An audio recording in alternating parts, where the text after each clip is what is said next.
Bien, señores, nosotros hemos pedido a nuestro invitado que nos ayude porque tenemos un problema existencial. Todo el mundo sabe que desde el año 1978, en que hemos estado en medios de comunicación, siempre hemos estado cerca y cerrando filas con las ideas de la Fuerza Nacional Progresista. La Fuerza debe tener ya como 20 años de fundada.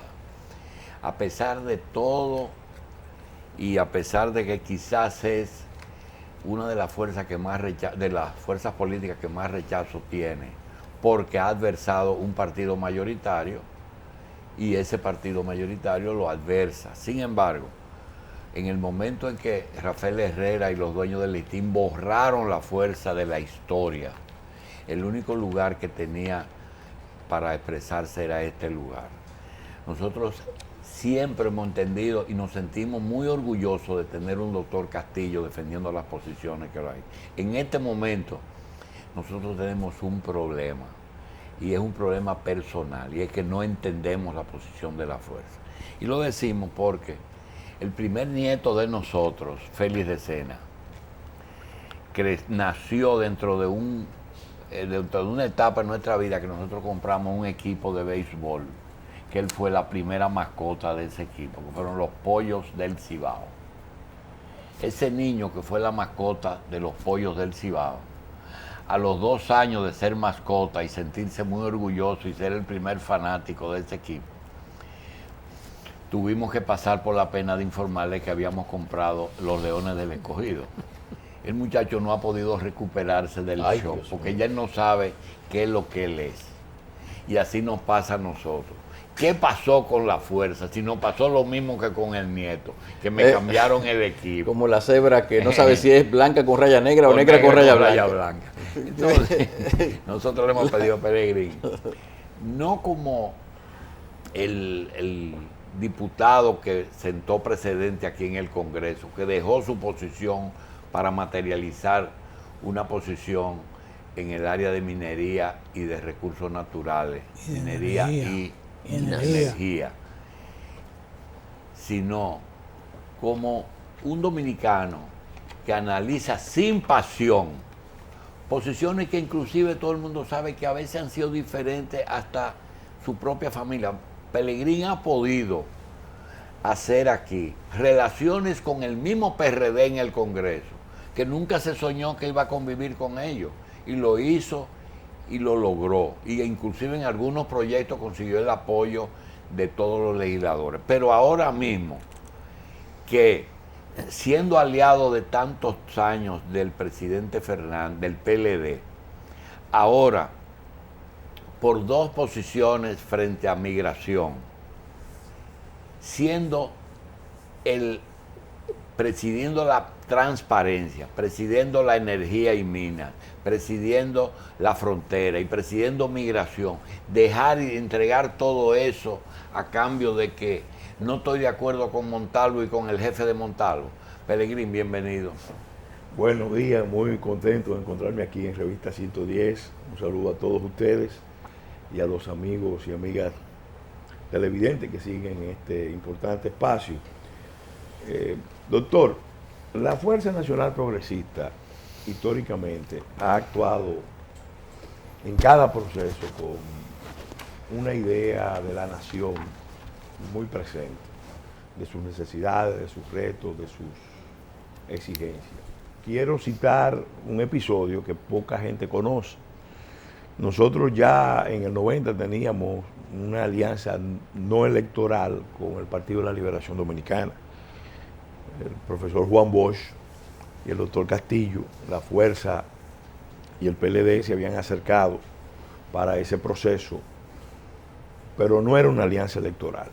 Sin embargo, para el 93 se discutió una alianza electoral y en la víspera de suscribir un acuerdo con el PLD, el doctor Joaquín Balaguer nos convocó a que nos sumáramos al Partido Reformista y a su candidatura, y nos hizo una propuesta político-electoral formidable. Si nosotros hubiéramos pensado en términos convencionales, en términos de conveniencia de partido, y no en función de una visión de nación, de proceso, de coyuntura, hubiéramos asumido el acuerdo con el doctor Balaguer y hubiéramos dejado a don Juan y al PLD en la estacada esperando un pacto. Se iba a quedar solo, porque los únicos aliados que el PLD tuvo en ese momento fue la Fuerza Nacional Progresista. Nosotros, por un problema de conciencia, por un problema de convicción de la forma de hacer política y sobre todo obedeciendo a una visión estratégica. ¿De qué año se habla? 1993. 90. Y 3, tomamos la decisión de apoyar al más débil, a conciencia de que no íbamos a ganar, de que no teníamos posibilidades, de que don Juan estaba muy disminuido, de que el PLD como partido acababa de experimentar una gran división, pero la decisión estratégica nuestra fue correcta, en función de la visión que nosotros teníamos del proceso. Porque aunque como partido no logramos todos nuestros objetivos políticos electorales, sí logramos en ese proceso frenar una opción que nosotros estábamos combatiendo. ¿Por qué evoco ese episodio? Porque la Fuerza Nacional Progresista es un partido, yo reconozco, que se sale de los moldes, es un partido atípico. El doctor Castillo como político también es atípico. Nosotros hemos tratado de hacer una política en función de una visión, que la hemos ido enriqueciendo, construyendo, ampliando, la visión de proyecto nacional. Y por eso somos el único partido que en su alianza con el PLD, la primera que firmamos con Juan Bosch y después todas las otras, siempre nos encargamos de suscribir un pacto programático con objetivos muy definidos, muy concretos. Y la relación fue agridulce. Fueron 23 años de alianza agridulce, con aciertos, desaciertos, problemas, también acuerdos importantes. Logramos muchas cosas, evitamos muchas más, que eso es bueno recalcarlo, y jugamos nuestro papel de la mejor buena fe. Realmente luchamos en ese proceso en función de lo que nosotros veíamos como más conveniente para el país.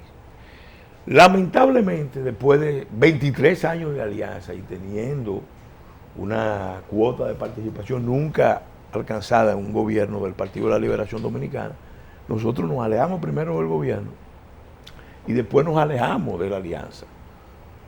Nosotros nos salimos de la alianza. Y mucha gente entiende que esto fue resultado de que, como usted bien plantea con esa introducción, de que nos cambiaron el equipo.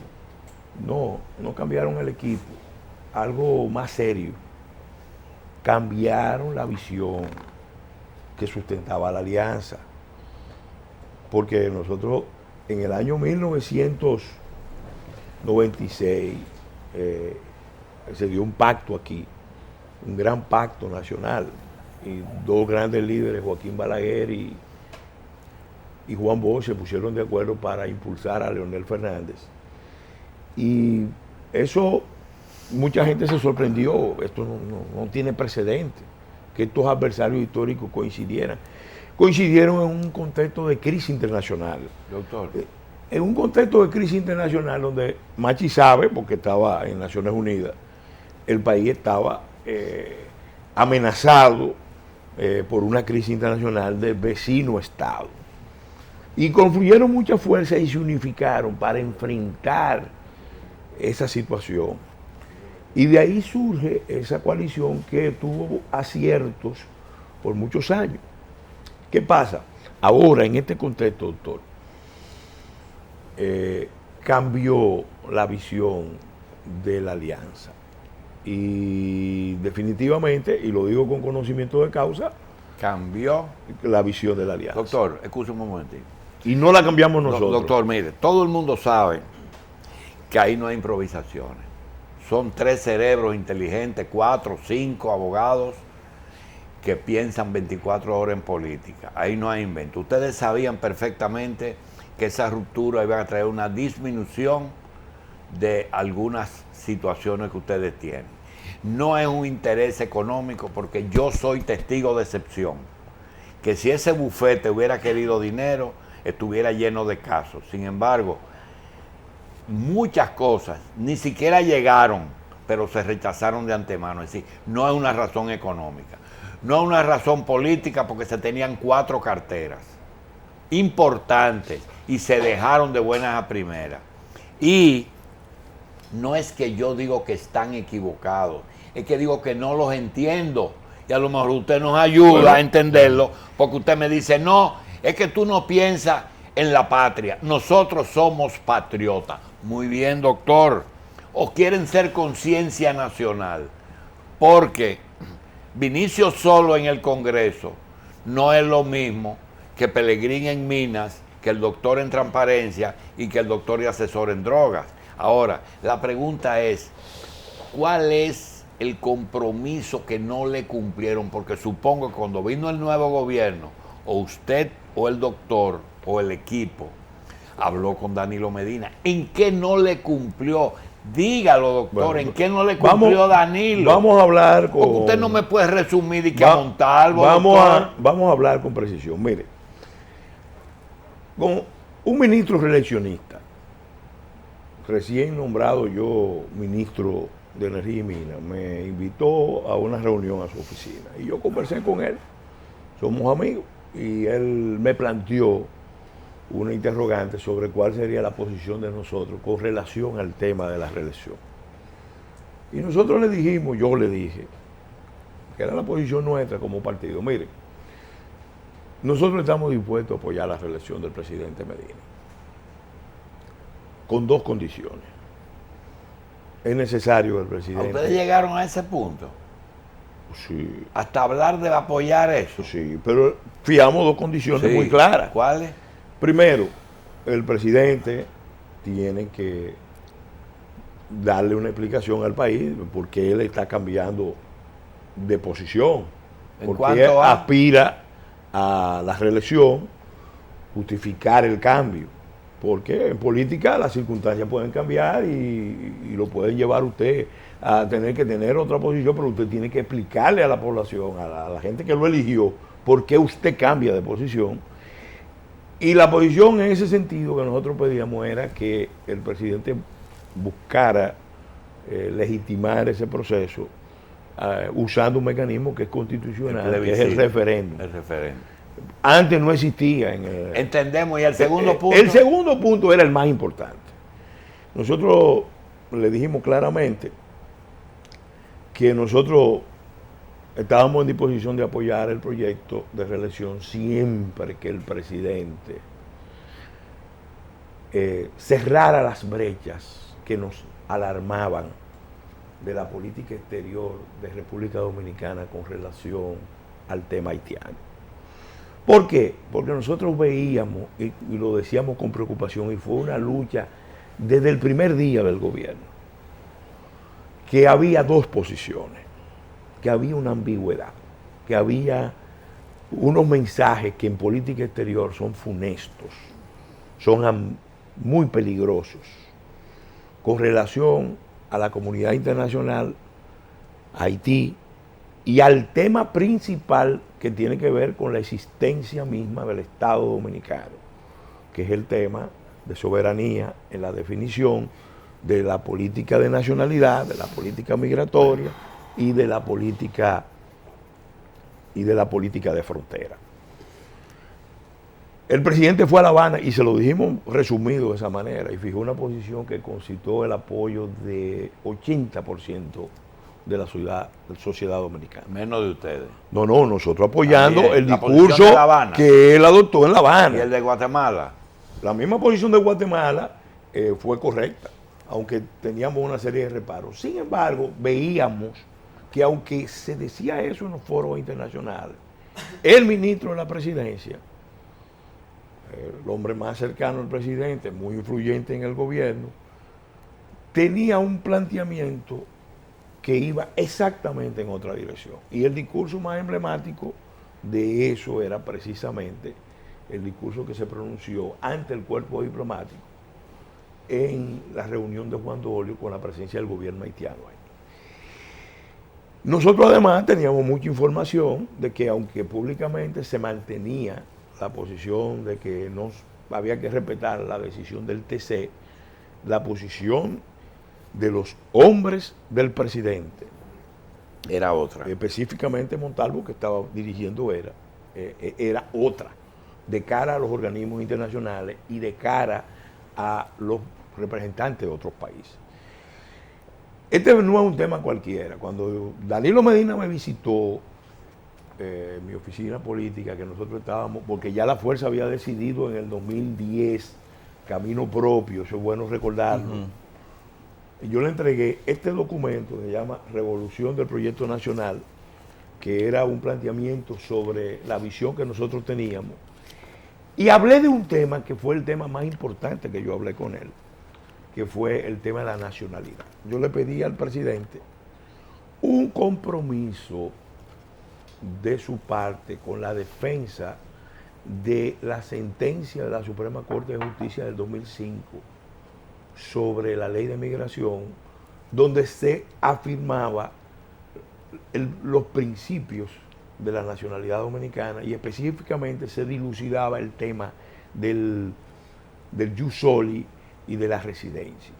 Yo le dije, Danilo, yo quiero una defensa de tu parte con este tema, porque sé que hay sectores que van a tratar ahora de que el Tribunal Constitucional eche eso hacia atrás. Yo quiero una posición firme de tu gobierno. Además, la nueva Constitución no da espacio para que esa sentencia pueda ser revocada, pero van a tratar, incluso con apoyo internacional, de echarlo hacia atrás. Él se comprometió con nosotros en la defensa de esa posición.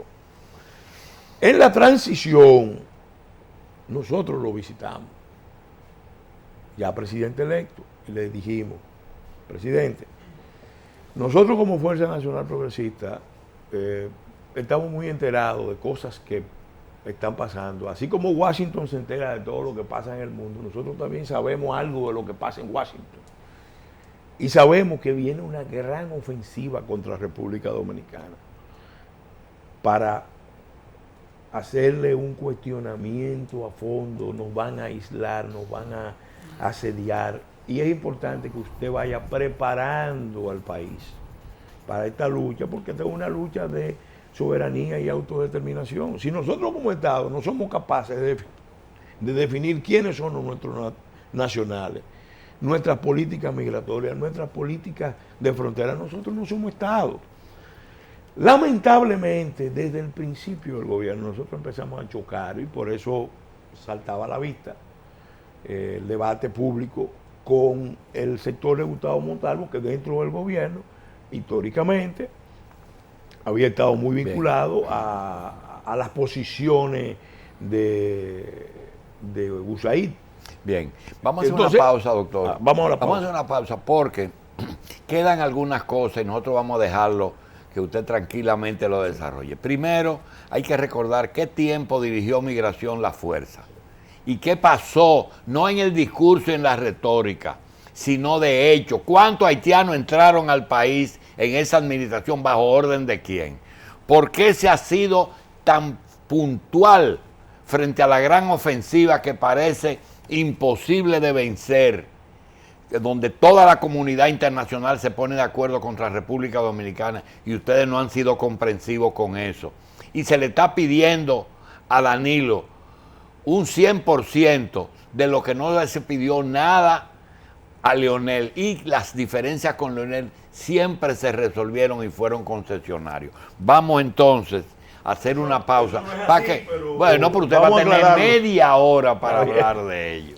Bien, seguimos hablando con el doctor Pelegrín Castillo y le dejamos la agenda en un momento en que nosotros teníamos entendido que las diferencias de los lineamientos de Leonel y de Danilo son muy diferentes y por qué preferir la política antidroga de Leonel y la política migratoria de Leonel y rechazar tan fieramente la de Danilo Medina, que da la sensación de que no tenía más salida. Yo espero que la fuerza próximamente le rectifique su posición y apoye al gobierno. Mire, doctor, vamos a ser objetivos en este tema. Mire, nosotros estamos muy conscientes, como poca gente, incluso le entregué un libro ahí, se llama Haití y los intereses nacionales. Desde hace más de 25 años nosotros venimos tratando este tema. Y nosotros sabemos con plena conciencia de que este proceso tiene raíces muy profundas y viene gestándose, viene desarrollándose a lo largo de los sucesivos gobiernos. La realidad es que hemos llegado a un punto culminante de un proceso donde hay muchas responsabilidades de todos los actores, unos más, unos menos, uno más por acción, otro por omisión, uno con conciencia, otro por ignorancia. De una u otra manera, República Dominicana ha llegado a un momento histórico donde podemos decir con absoluto conocimiento de causa que está en juego su existencia misma como Estado, su soberanía, su autodeterminación, su integridad territorial.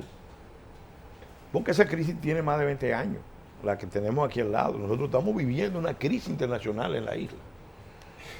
No es un problema migratorio, ni es un problema de derechos humanos. Como yo le decía, lo he dicho por años, pero recientemente se lo decía en una carta que le envié a su santidad el Papa Francisco. Esto no es un problema migratorio ni de derechos humanos, esta es una crisis internacional. Y la comunidad internacional tiene mucha conciencia de eso. La propia dirigencia haitiana tiene mucha conciencia de eso. Y aquí también, en el gobierno y en la clase política y sobre todo en los grupos plutocráticos del país, en la oligarquía, hay conciencia de eso. Pero, ¿qué pasa? Nosotros hemos cuestionado por años un enfoque de política exterior y hemos luchado precisamente en todos los gobiernos porque ese enfoque se cambie. Hemos hecho todo lo que ha estado dentro de nuestro alcance para cambiar esa realidad. Y obviamente cuando decidimos salir del gobierno, doctor, fue porque ya nos dimos cuenta de que no había espacio para seguir luchando dentro.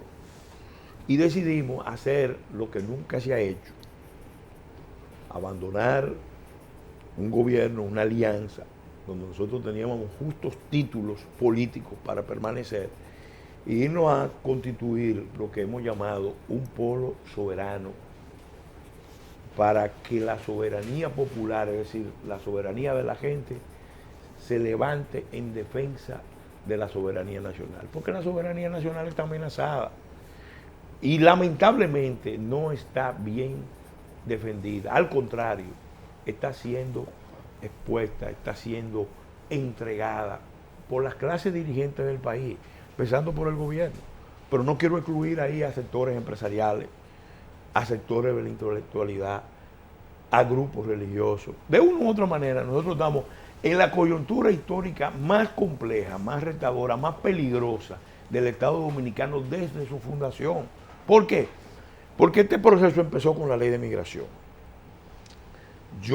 Podemos hacer, incluso para la historia, programas especiales donde le puedo dar un testimonio porque fui un actor de primera línea de todo ese proceso. Empezó con la ley de migración, siguió con la lucha ante la Suprema Corte, después a la Corte Interamericana de Derechos Humanos, una lucha, después a la discusión constitucional.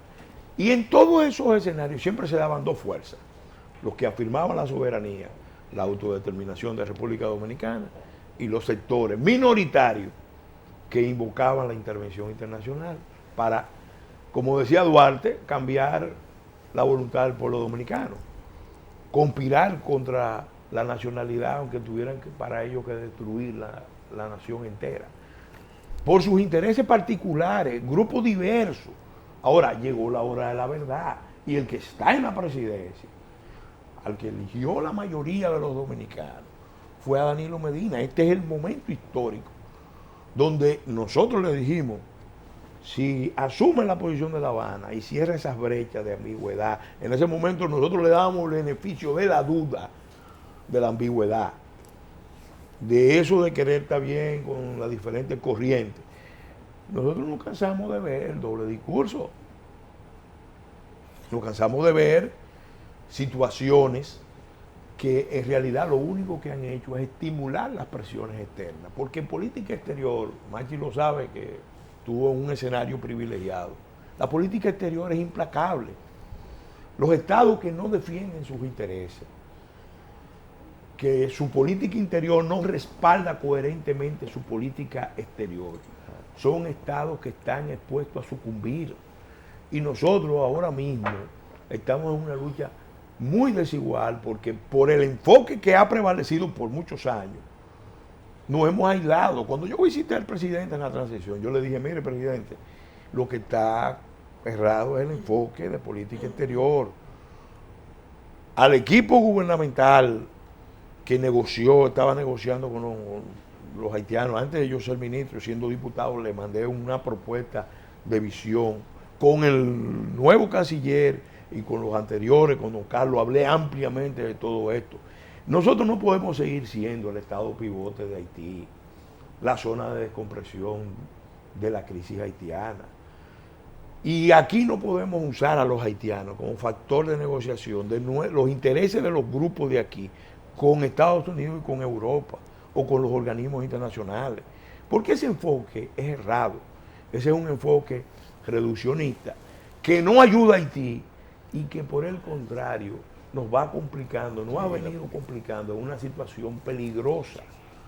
Porque incidentes como ese que ustedes están viendo en Atillo Palma se han dado en otras partes y se están gestando condiciones para que en todo el país haya situaciones de conflicto. Entonces, nosotros estábamos advirtiendo, aquí se necesita unidad nacional, pero para la defensa de la soberanía. El presidente está proponiendo un pacto de unidad nacional. Y yo le voy a decir, lo que nosotros podemos decir hoy es que esos rieles de la reelección, de ese tren de la reelección, son cuatro rieles y nos llevan al precipicio de la disolución social internacional. Primero, profundizar el esquema de binacionalidad. Ahí los grupos empresariales dominicanos, la plutocracia dominicana, la oligarquía dominicana, en alianza con la oligarquía haitiana, entiende que hay que acelerar el proceso de creación de un espacio unificado para comercio e inversión en la isla, empezando por la frontera. Eso no es algo que yo me lo imagino. Porque ese es un tema. Ese es un tema. Otro, una alianza cada vez más estrecha con el alto empresariado nacional e internacional. Y les remito a ustedes a que busquen el discurso histórico que pronunció el presidente en la cumbre Empresarios, Padres e Hijos en La Romana, frente a las grandes familias empresarias de República Dominicana y el continente. Es un pacto, ¿eh? Bueno, ahí básicamente el presidente presenta su visión y yo no sabía, y creo que nadie en el PLD sabía, que el presidente era un gran admirador de los íconos del capitalismo puro y duro, John Rockefeller. ¿Pero en qué consiste esa alianza? Bueno, básicamente la visión de que... Es el punto número 2, Sí, sí. El papel preponderante del gran capital nacional e internacional y el esfuerzo del Estado mínimo limitado a remover los obstáculos a la inversión extranjera, nacional y extranjera. Lean ese discurso, porque creo que aquí hemos perdido... ¿Abrirle el país a los grandes capitales? Eso no en sí, en principio, no es malo, siempre que el enfoque que se adopte sea el apropiado. Y ahí lo que se está adoptando es un enfoque ultraliberal. Y eso se vio ya, porque está dando Punto su número fruto. 3. Pero se está dando su fruto. ¿Sabes cuál es el primer fruto? La posición del gobierno, porque el gobierno está dando prenda de lo que va a hacer. La posición del gobierno en el tema salarial, que es un tema medular. Nosotros, el salario real de los dominicanos, hoy por hoy, es el del año 1992. Y entonces, en una zona de capitalismo salvaje como la que estamos viviendo y padeciendo, entonces ese enfoque del presidente a lo que apunta. Pero el gobernador del Banco Central dice que los salarios son la culpa de la delincuencia y él es parte del gobierno. Bueno, pero ahí es que está el meollo del asunto. Fíjese que el presidente, en ese enfoque, yo le pido que lo busquen porque está en la página de la presidencia, lo lean al derecho y al revés y vean los mensajes que el presidente le manda a las grandes familias empresarias. Bien. El tercer punto. Bueno, el tercer punto tiene que ver con la agenda que impulsa Estados Unidos, USAID, la Unión Europea, pero que aquí tiene un militante muy activo que es el embajador Brewster. Es la agenda de vida, familia, salud, identidad religiosa que Estados Unidos le quiere imponer al mundo y que el gobierno dominicano está creando condiciones para darle un impulso de gran calado a esa visión. Eso de aborto, homosexualidad, eso es una agenda que la están impulsando, de afuera. que yo la resumo como una agenda neopagana, pero en el fondo se trata de una expresión de un imperialismo contraceptivo y cultural, porque Estados Unidos, como ¿Y esa es una posición religiosa o de país? No, esa es una posición de país, porque aunque yo tengo convicciones religiosas muy firmes sobre esto, creo que esta es una variable que interesa a la demografía. La demografía es un componente esencialísimo de cualquier Estado. Es una cuestión de política de Estado y además un tema de soberanía. Nosotros estamos viviendo eso en Medio Oriente, usted lo sabe. Claro, nosotros nos fijamos en la Constitución de la República, nosotros nos fijamos unos valores y unos principios y una identidad. Y resulta que no la han respetado. Ahora el Ministerio de Educación acaba de adoptar el libro Hablemos, que promueve Profamilia, Sí. que plasma esa visión para que todos los maestros... Yo quiero para que tú veas que todo no es diferencia. Los planes de control natal en República Dominicana y la ausencia de controles natales en Haití demuestran exactamente lo que ustedes están diciendo. Punto número 4. Entonces, esas agendas no se pueden impulsar sin un poder altamente concentrado.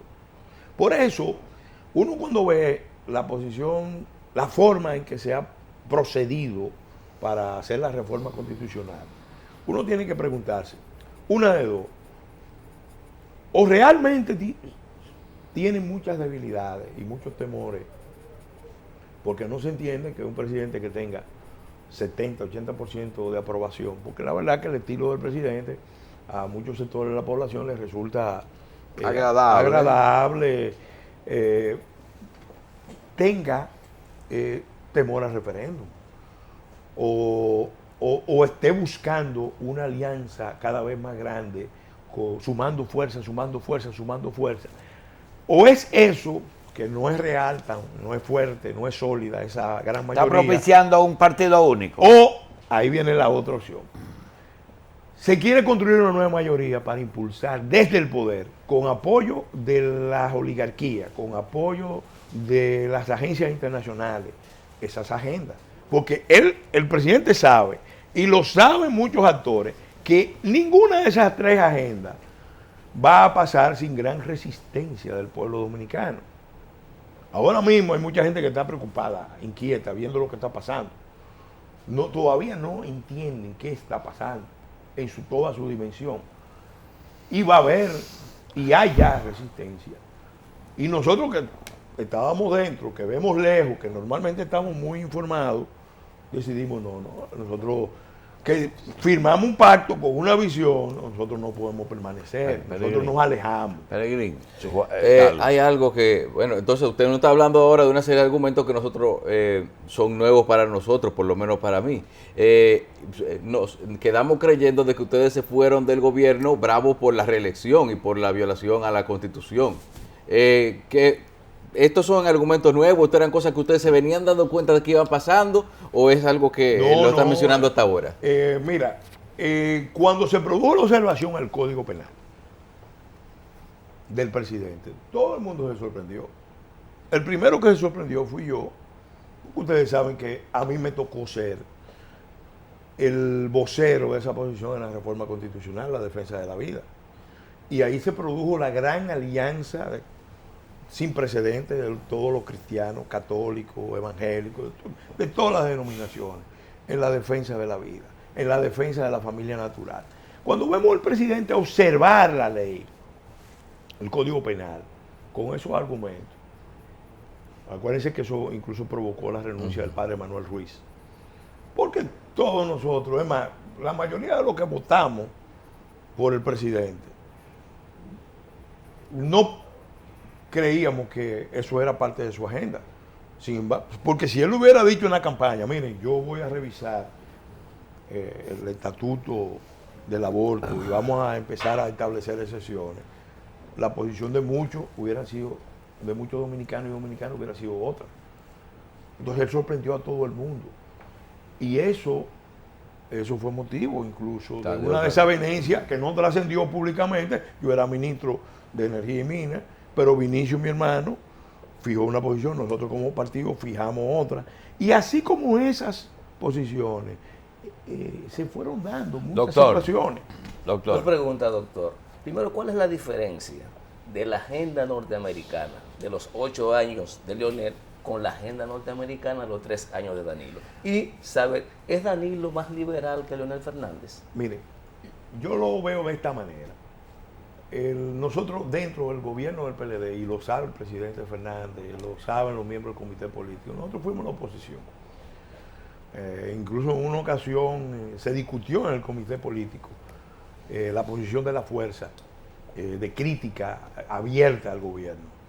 Y el presidente Fernández, porque había una línea de arremeter contra la fuerza siendo el aliado, el presidente Fernández le pidió al comité político que permitiera, porque el presidente Fernández sabía que él había ganado con una coalición y que él no podía imponer la visión, porque el presidente Fernández es liberal. Y en el PLD hay sectores que tienen esa visión, pero ellos sabían que ellos ganaron con una coalición muy diversa. Eso lo han roto, porque ellos entienden que las posiciones conservadoras, o sea, ellos entienden una visión muy ingenua de que todas estas son posiciones conservadoras, posiciones atrasadas, que ellos son los progresistas, que ellos son los avanzados. Es una posición ideológica del grupo que está alrededor del presidente más cercano, encabezado por Montalvo, y que el obstáculo para la realización de esa visión avanzada eran las fuerzas retardatarias de la alianza. Recibieron una hipoteca con Balaguer. Ustedes le dejaron el campo abierto de que con la Fuerza Nacional. Y ustedes le dejaron ahora el campo abierto. No, nosotros luchamos. Doctor, a usted no le va a gustar, perdóneme, dame un chance. Doctor, nosotros luchamos todo lo que se podía luchar. Óigame, usted no le va a gustar lo que le voy a decir. Cuba, Fidel se la devolvió a Estados Unidos hace unos días. Usted me está diciendo que Danilo le está entregando a los propósitos norteamericanos y a la oligarquía criolla el país. Óigame, pero es así. Es que así es que está viéndose.